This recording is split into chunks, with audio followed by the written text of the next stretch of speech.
விருச்சராசிகளை பொறுத்த வரைக்கும் இந்த தடவை எப்படி இருக்க போகுது அப்படின்னா அப்படிதான் இருக்க போகுது. பார்க்கலாம். விருச்சராசிக்காரங்களை பொறுத்த வரைக்கும் ஒரே ஒரு விஷயம் சொல்லணும்னா, கடவுளை யாருக்கு ரொம்ப பிடிக்குமோ அவங்கள தான் நிறைய சோதிப்பாராம். இந்த விருச்சராசிக்காரங்களுக்கு ஒரு 15-20 வருஷமா அவங்கள தான் பிடிக்குது கடவுளுக்கு. அதனால நிறைய சோதனை கொடுக்கக்கூடிய காலகட்டமாகத்தான் இருக்கிறது. என்னதான் குரு 8ல் போய் மறைஞ்சிருந்தாலும் அவருடைய பார்வை பலம் மூலமாக உங்களை இயக்க ரெடியாக இருக்கிறார். அதனால் ரொம்பலாம் பயந்துக்க வேண்டாம். ஐயா சொன்னது 100க்கு 100 உண்மைதான். 8ல் வந்து குரு அமரப்போகிறார். அதனால கண்டிப்பாக சில விபத்துகள் கொடுப்பாரு, வாகனத்துல பிரச்சனை கொடுப்பாரு, எல்லாம் ஓகே. ஆனா எதிர்பாராத விதமான திடீர் அதிர்ஷ்டமும் 8ஆம் இடம் தான் இண்டிகேட் பண்ணுது. பொருள் வயப்படுதல் 8ஆம் இடம் தான். அதே மாதிரி இன்சூரன்ஸ் மூலமா வரக்கூடிய ஆதாயங்கள் எல்லாமே 8ஆம் இடம் தான். அப்ப விருச்சராசிக்காரங்களுக்கு இந்த தடவை என்ன ஆக போகுதுன்னா, ஹாஸ்பிட்டல் அட்மிட் ஆனாலும் கூட பண செலவாகாம இன்சூரன்ஸ் மூலமா உங்களுக்கு ஒரு காப்பீடு அப்படின்றது கிடைக்க போகிறது. ஸோ விருச்சராசிக்காரர்களை பொறுத்த வரைக்கும் ஒரு 4 நல்ல விஷயம் நடக்க போகுது, ஒரு 8 கெட்ட விஷயம் நடக்க போகுது. 4 நல்ல விஷயம் என்ன அப்படின்னா, 2ஆம் இடத்திற்கு குரு பார்வை.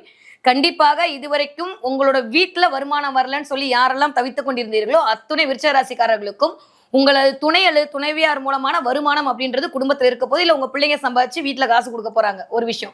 4ஆம் இடத்திற்கு குரு பார்வை. கண்டிப்பாக சொத்து வாங்க போறீங்க, ஒரு லேண்ட் வாங்க போறீங்க, இடம் வாங்க போறீங்க. அம்மாவுடைய ஆரோக்கியம் இது வரைக்கும் ஒரு மாதிரி கஷ்டப்பட்டு இருந்தீங்க, அதெல்லாம் நல்லது நடக்குது. உங்களுக்கே உங்களுடைய சுகஸ்தானம் வலுப்பெற போகிறது. அதனால இது வரைக்கும் ஒரு மாதிரி டயர்டா இருந்தது அப்படின்னு சொல்லிட்டு இருந்தா அத்துணை விருச்சராசிக்காரங்களும் தெம்பா எந்திரிச்சு உட்கார போறீங்க.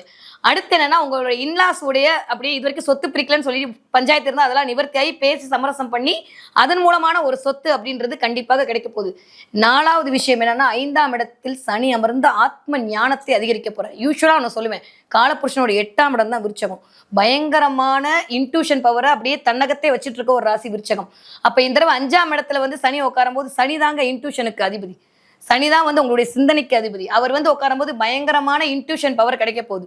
ஆனா ஒன்னே ஒண்ணு, ரகசியம், பரம ரகசியம். விருச்சராசிக்காரங்க சும்மா வாக்கிங் போகும்போதாவது உங்களுடைய ஏதாவது பத்தி சொன்னீங்க அப்படின்னா அது பெரிய பிரம்மாண்டமாயி வடிவேல் பேக்கரி கதை மாதிரி ஆகி போயிடும். அதனால கண்டிப்பாக என்ன பண்றீங்க, உங்களுடைய ரகசியத்தை பரம ரகசியமாக வச்சுக் கொள்ளுங்கள். எதுல கவனம்?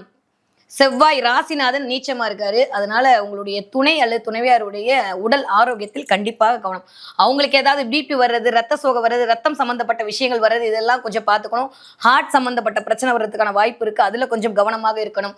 யாரிடமும் நம்பி பணத்தை கொடுத்து விட்டு பின்னாடி அல்லல் படாதீங்க. ரொம்ப ரொம்ப கவனம். எனக்கு பேரு கிடைக்கணும், புகழ் கிடைக்கணும், நான் பெரிய ஆளாகணும் அப்படின்ற மாதிரி வந்து எதிர்பார்ப்பெல்லாம் ராகு கிரியேட் பண்ணி விடுவார். அந்த மாதிரி மாயையில கொண்டு போய் மாட்டிக்காம.